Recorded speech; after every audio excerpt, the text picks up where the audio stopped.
right, I think I'm live. Yes, you are. Good. Okay, I'd like to call the Finance Committee meeting to order. It's 7:01 p.m. I have Doc Fellner here and Aaron Ivy, myself are present. Do I have a motion to approve the minutes of the August 19th regular meeting? I'll make the motion to approve the minutes from the August 19th meeting. I will second that motion. Okay, all in favor, say aye. Aye. Aye. Opposed, same sign. All right, the August 19th, 2020 regular meeting minutes have been approved. Now we need approval of the agenda. Is there any changes or additions tonight to the agenda? I'd like to make a motion to approve the agenda as presented. I'll second. Okay, all in favor of approving? Aye. Aye. Aye. Opposed, same sign. Okay, the agenda for tonight is approved as presented. First thing on discussion items is Portland Way easements ordinance 2020-67. Nikki's on there. I'm assuming that she's the one that's taking that. I haven't seen the mayor. The mayor's on here, Nikki's not so far. Oh, is it? I thought you said Nikki. I see the mayor. The mayor's on there, sorry. Play on that, Gail. Generally when there's an ordinance with a number, that means it's gone through the clerk's office or the law director. So I'm not really sure what this entails. I can let you know, this is 3 more properties that Tasha, they have agreed to on the amounts for the easements for the State Route 598 widening project. So Okay, are those inside the city limits or those? yes, the ones? these are approval amounts. I think there's a 300 and a 300 and a 9,271. Mr. Chairman, is this, or Julie, Mr. Chairman, if I could, is this what was referenced last week or the week before that would be coming through the committee, separate and distinct from what we've already approved? Right, yeah, the 2 resolutions was 25 parcels that were out inside the city limits, and then there was a resolution for 10 parcels outside the city limits. We've already done an ordinance for 10 parcels that have already agreed to amounts. Now this is 3 more of the first 25 that are inside the city limits. Okay, thank you. This will be, yeah, we'll have 13 done after this, and then, so Got 12 more. as we get them. Sounds like we have 12 more to come in. Yes, we would Yeah. have 12 So the- more outside the city limits, and then all 10, or I mean, 12 more inside the city limits, and then all 10 outside the city limits have to come in yet. Okay, was that ordinance one of the attachments you sent? Yes, all of the ordinances were in that. So, Okay, 2020-67, correct? yes, yes, sir. All right. I'd like to make a motion to forward ordinance 2020-67 onto full council. I'll second that motion. okay. We have a motion to forward 2020-67 to full council in a second. All in favor? Aye. Aye. Opposed, same sign. Okay, ordinance number 2020-67 moves on to full council. Next, we have resolution 2020-16 accepting tax rates. Who wants this one? I'll take that, Gail. Okay. This is the, you will probably remember, as will Dr. Fellner, this is the annual verification from the county regarding tax rates for property tax. We pass this every year. This is pretty much straightforward on that. Mayor, if you have any comments on that or anyone else, I would just ask this be put on and probably passed as an emergency on Tuesday just to get it out of the way. Are these property taxes? Yes, Right? yes. Can you hear me? Yes. Yeah. Okay. Anybody else have anything on this? No, I don't. I'd Okay. like to make a motion to pass resolution 2020-16 onto full council for consideration. I'll second that. Okay, we have a motion to pass resolution 2020-16 on the table in a second. All in favor? Aye. Aye. Aye. Okay, resolution 2020-16 moves on to full council. Item C is utility customer credits. Who would like that one? And then introduce that, the desire to be able to spend the CARES Act money that's been signed to Galleon, I think is something that many of us have been working on. What's the best way to have an impact, meaningful impact across the community within the rules that have been given to us by both Congress and then the General Assembly. So have been looking at different ways to have that maximum impact. And what I would like to recommend for consideration, and it's really not been put into an ordinance form. I think it needs a little bit more discussion, but it is a utility credit that any of our customers would need to file a request for that credit. I would suggest that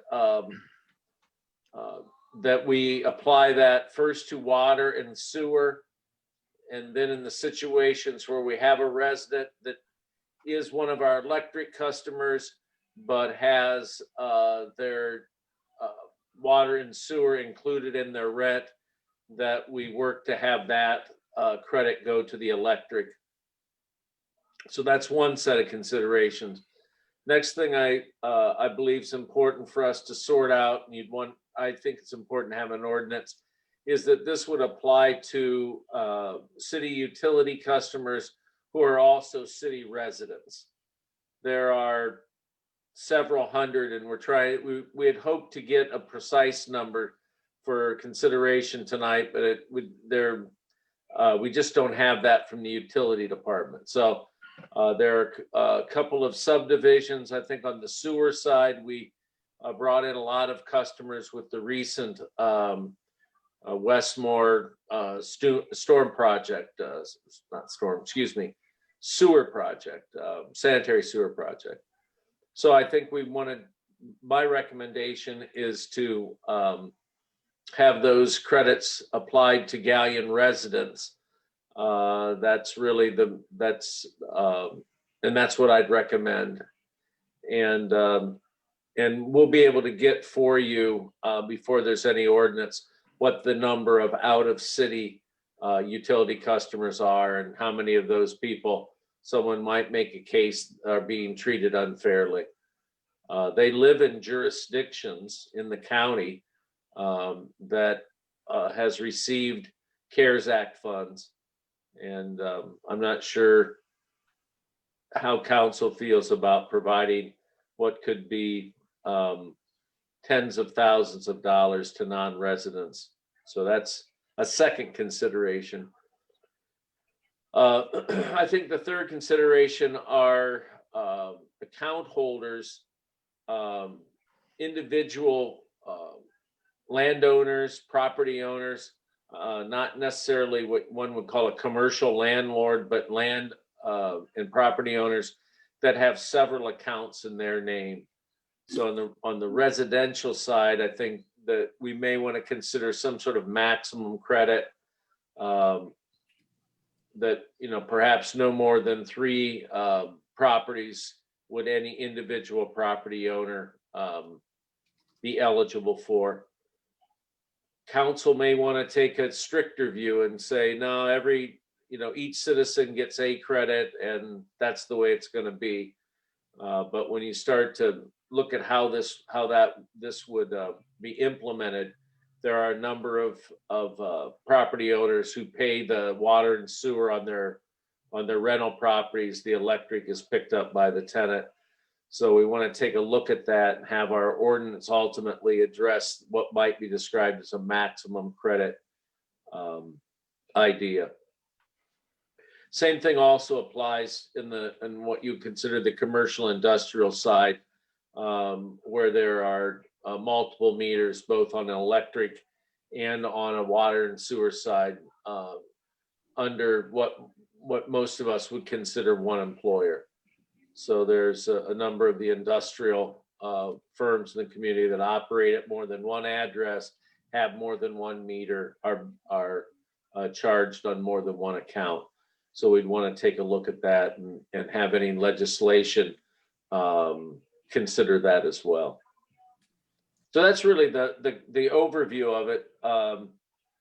We've spent a lot of time talking with the representative from the state auditor's office about how to document this, and we feel like we've got a good plan if council wants to make this the main way that these CARES Act funds are distributed in the community. So I'll stop.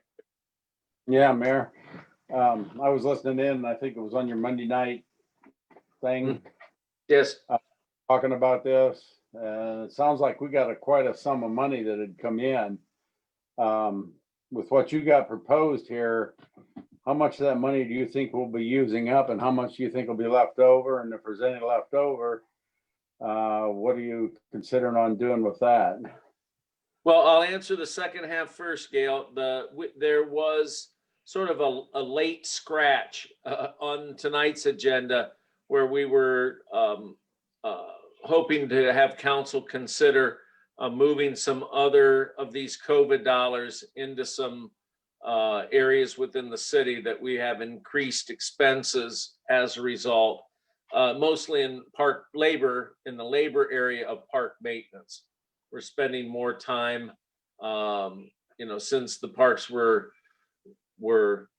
shut down. I guess they never really opened up in a certain sense, but we've been logging more hours.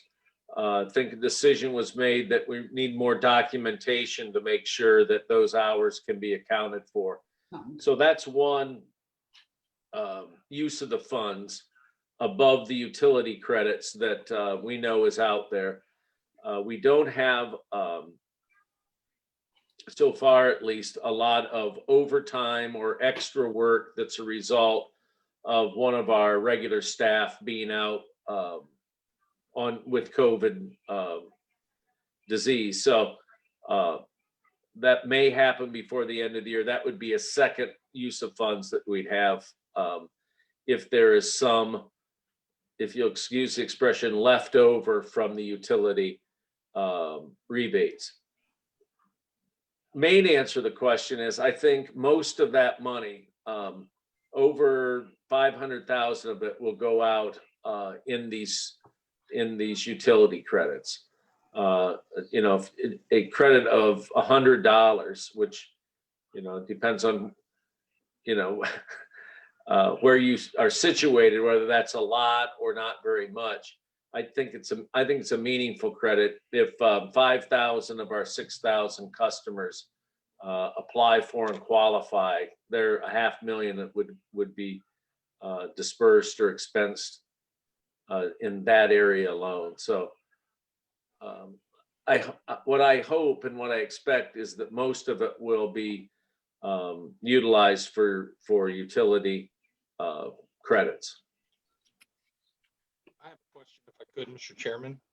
Sure, go ahead, Aaron. Yeah, thanks for the explanation, Mr. Mayor. I was listening in on the Monday night too, and it just sounds like many different variables to consider and a complex situation. I'm just curious, how general would you say the criteria is for these COVID dollars? I mean, is it utilities? Is it a broad umbrella how we can use that money? Do they give us, a kind of a long rope, so to speak, or is it specific? You can only use these dollars for A, B, C, or D, if you're following. Yeah, I am. I think that the couple rules. One is that if you use it to pay salaries, you need to be able to document that you're paying those salaries to those employees because they were put in that overtime situation or put in extra duty situation because of COVID. Gotcha. So, so far, we haven't had a lot of that hit our departments. That could happen, you know, between now and the end of the year when the money, unless there's some extension when the money loses its value. So I think that what we have found is that with the rules, it's not real wide open, and to make sure that we don't spend money in a way that is they find exception with in an audit a year or two from now, we're trying to be real careful. So I hope that answers your question. No, there aren't rules. They're kind of specific rules. You can't use it to offset funds. We've had an erosion in our water and sewer funds this year. Only some of that, quite honestly, is due to people not being able to pay their bills. What I think's happened is that people have sacrificed other stuff to keep their bills as current as possible. Mhm. So the how you can use these funds is kind of limited, and because we received half of it, the 365,000. I think it was a week ago yesterday. So where there is a short time frame. So that's why our thinking has gone to ways that you can share the resources to as many people as possible and get it distributed as quickly as possible. So Yeah. I know, and you expressed concerns about documentation, so we don't get caught up in a state audit on using these funds on utility customer rebates or credits. Can you elaborate a little bit on would that be an issue if you would open that up to all the utility city resident utility customers? How that reflects on that versus just the one going out, and maybe what some of the criteria is that makes them qualified for these funds. I think that the best I can answer that is the representative from the state auditor's office made sure that that anyone who got this money had requested it in some way, which ruled out the idea of just taking all the accounts and giving them $100 credit. So the idea of them attesting that they've had difficulty because of the COVID and paying their bills, we're going to take that as good enough. And I'm trusting that we've documented our conversations with the state auditor well enough that we'll have that to back us up. So if you can imagine, everyone who wants that credit would sign a form saying that their ability to pay their utility bill has been adversely impacted because of the COVID. Sign the name, date it.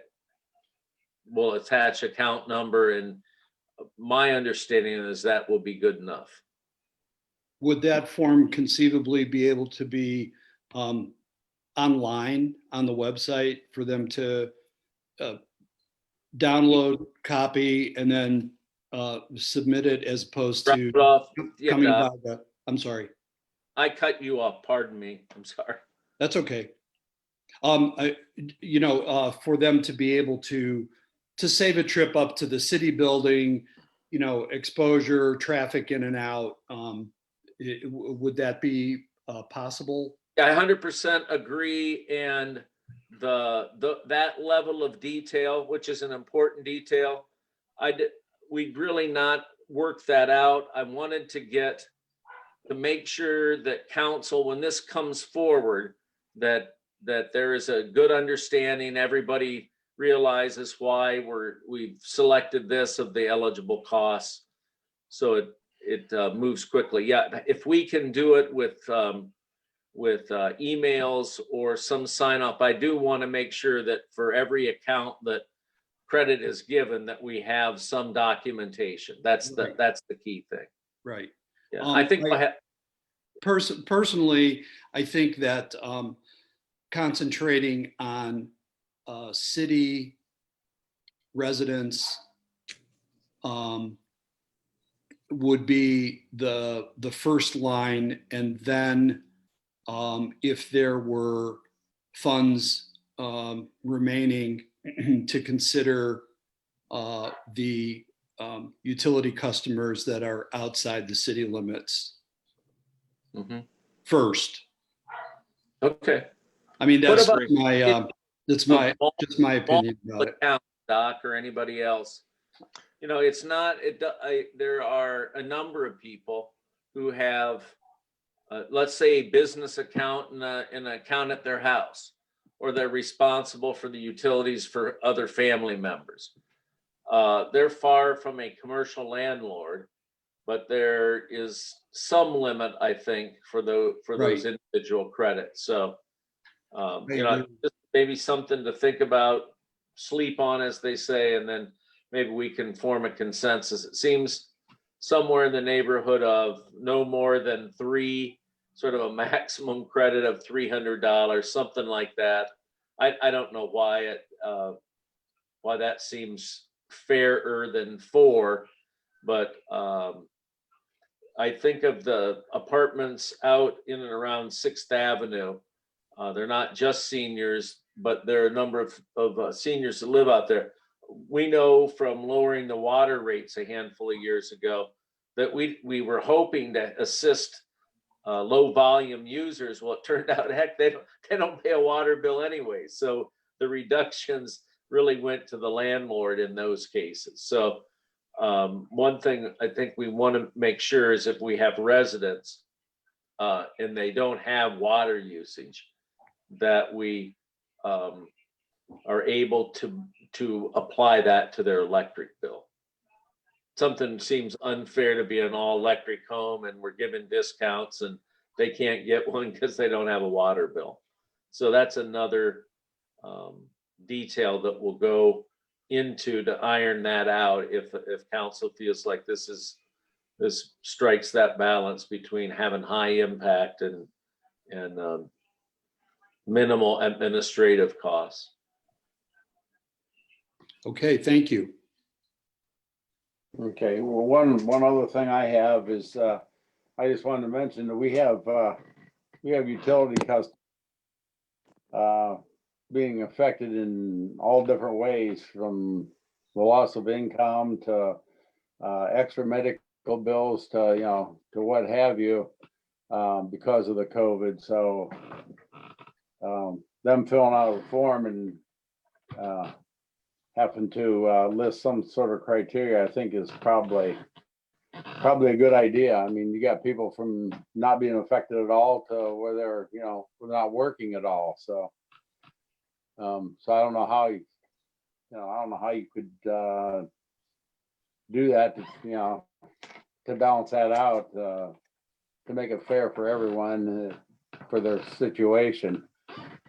Yeah, I just don't know how. I think if somebody thinks it's a joke and they're going to get a free $100, well, it's kind of funny how the world works. They may, they may drop it on the ground and lose it. So you just don't know. There's a lot of people out here that isn't affected at all by this. Their job hasn't been affected. They haven't come down with it. They didn't, no additional medical bills, no nothing. And then you got the ones that are being worse. So. Yeah, I hope this works well. I hadn't mentioned this, but folks who are dependent on or count on the heat program to pay their electric bill and help carry them through the winter heating season, and other people who up until now have not maybe been eligible but will now. One of the things that if they're behind on all of their utilities, what Community Action often does is require you to be current on your water and sewer, and then they'll write a check to the city to pick up I believe it's an $800 maximum amount for electric. So I think that's a good way, a smart way, if you will, to utilize both programs by applying that credit to water and sewer. So we'll kind of proceed that way and see if if the interest is there, we'll go through the money real fast, Gail. I know that. Yeah, okay, yeah, that's, yeah, I'm all in favor of helping the people that really need it. So, that's why I asked if there was any criteria, what the criteria was gonna be, if you had any idea. I think I have to list loss of income, illness, don't- difficulty paying bills. And I don't think I don't want to get into a bunch of documentation. I think we have to, at a certain level, trust folks that are, Mace will get played, but by certain folks. But I think if you take the time to come up, sign that, or take the time to print it out, sign it, fax it back, whatever, however you get it to us, that, I think we have to trust our citizens up to a certain amount. So. I agree with that, yeah. Mr. Chairman, if I may, the mayor really hit on, the complexity of this issue and how, we're going to have to figure, or he's going to have to figure everything out and present it to us. The thing that keeps coming to my mind is this, and Mayor, this is just for consideration. If we start with residents within the city limits, actually the house numbers and streets, because as you alluded to, one of the concerns that I would have is kind of what they would call double dipping, where whether it's intentional or unintentional, if a renter is applying for this electronically, whether it's through the city website, Facebook, to a link, and then inadvertently the landlord of that applies for the same. And if we were just to isolate it down to resident number, house numbers and streets, I'm just wondering if that would maybe alleviate a lot of those concerns as well. And the last thing that I would just suggest is that, piggybacking off Dr. Fellner, with our technology and, Matt up there with his technological knowledge, this should be streamlined 100% electronically. No paperwork, whether it's through the city website, whether it's through Facebook. And believe me, when this gets out and details get finalized, it'll spread like wildfire. People will find their way to a laptop somewhere. But those are just a couple of thoughts that I had while I was listening. Appreciate it.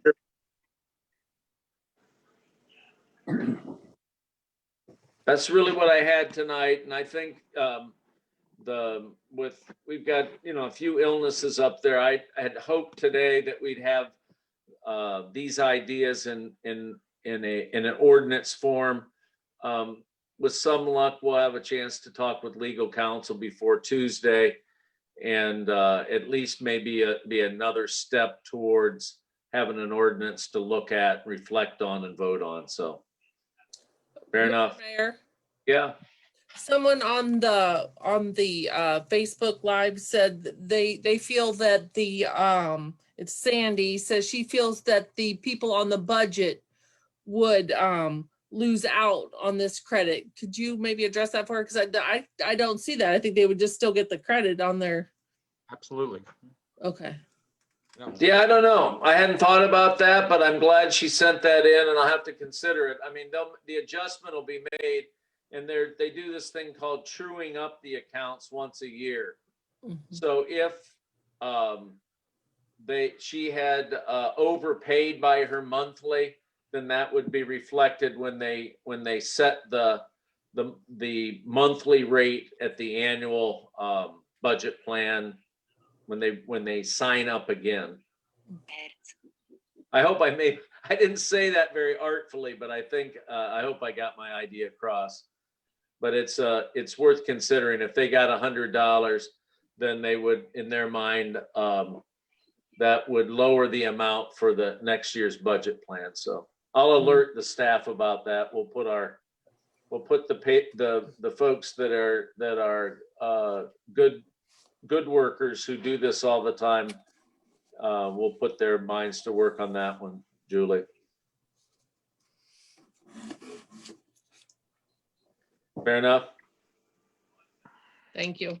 In other words, the staff's going to look at that because Sandy asked the question, and we'll sort of get that information around to council members, what we found out. Okay? She said, thank you. You're welcome. There's nothing else on this issue. We're gonna move on to item D, financials. We got amending 2020 appropriations, ordinance number 2020-68 is the first one. Brian, is that you? Well, it's kind of me, but I did not get the copy of it because I left early today. Julie, which one's first? Let me look here. It is the 68. first one is the 201. yeah, the 201. Thank you, Eunice. Okay. Part of the paving project, the additional distance, I believe, from, Mayor, help me on this, Union to Boston, needs to be done. Yeah, it has been done. Now it needs paid for. Yeah, Union to Boston.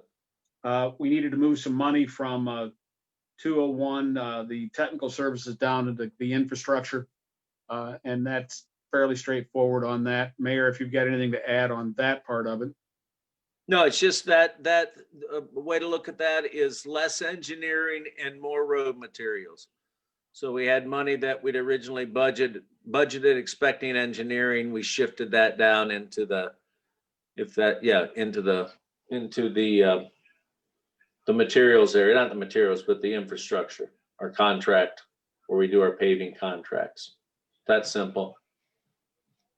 That's for the Harding project, correct? It Yes, is. sir. Yeah, that's what I thought. Okay. Okay, and the second part, which is listed as section 3, thank you, Julie, for bringing that up, No is problem. some transfers for in the legal department on this. We had initially had planned on having a part-time employee who went down to Marion, and we're not spending that money, and we need the money in legal services for several projects that are coming up to us right now.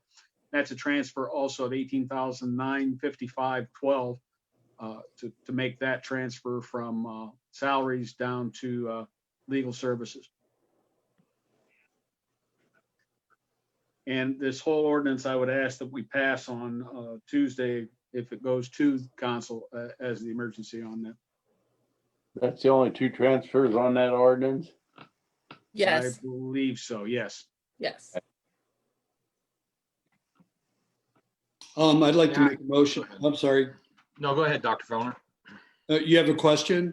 No, I was just going to ask, just curious what legal services came up at the $18,000 needs to be transferred to? Or We're legal- working on various projects with the Central Hotel and the Sleep Inn and. Just kind of unknown, those unknowns that came up? Okay, Yeah, yep. thank you. We ate up a lot, Aaron, in the protecting our position or establishing our position in the Sleep Inn. I recall. Thank you. That was a big one. And then we've got some stuff coming around the horn, but really, if you were to look where the billings were, that's really what most of it was for. Appreciate it. Mhm. That's all I have, Dr. Fellner. Okay, thanks. I would like to make a motion to pass ordinance 2020-68 out to full council on Tuesday. I'll second that. Okay, we have a motion on the floor to pass ordinance number, or to move ordinance number 2020-68 on to full council on a second. All in favor? Aye. Aye. Aye. Okay, ordinance number 2020-68 now moves on to full council. Next, item 2 under this and financials is then and now certificate, resolution number 2020-15.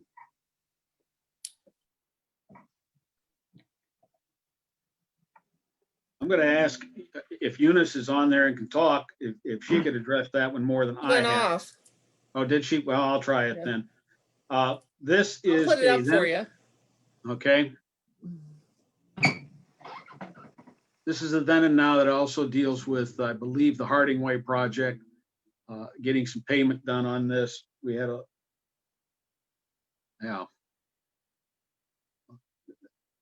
bring that up a little bit, Julie. There you go. Yeah, 15,000 for the urban paving project on that. This is to clarify the payment for that, to get it in order on that. It's 15,114. It is not an additional cost. It is simply to get the paperwork in the right order on that. Mayor, do Eunice you is have coming anything? back in. Okay. So.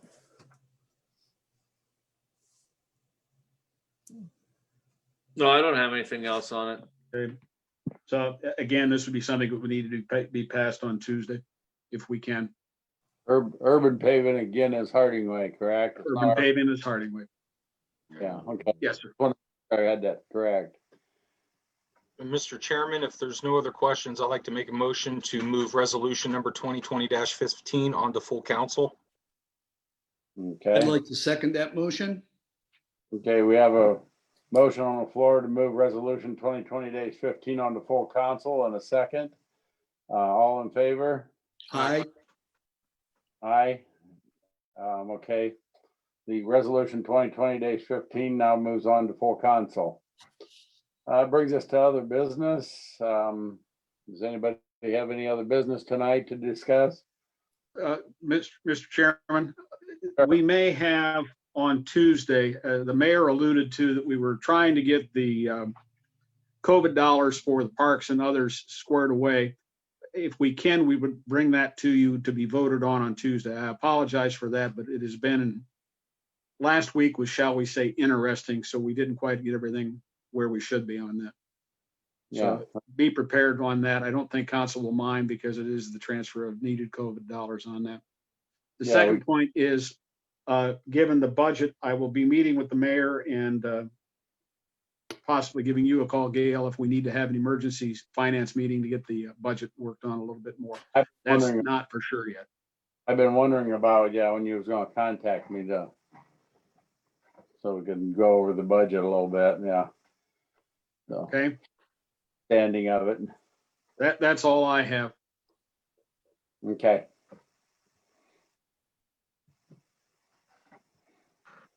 Anybody else have anything? I do not. Okay, if not, next meeting is November 18th, 2020 at 7 PM. Probably via Zoom. So with that said, do I have a motion for adjournment? I'll make the motion, Mr. Chairman. Okay. I have a And I motion, will second. I have a motion and a second for adjournment. All in favor? Aye. Aye. We are adjourned at 7:38 PM. Have a Thanks, great night, everyone. everybody. Thank you. Good Night, night. everybody. Good night.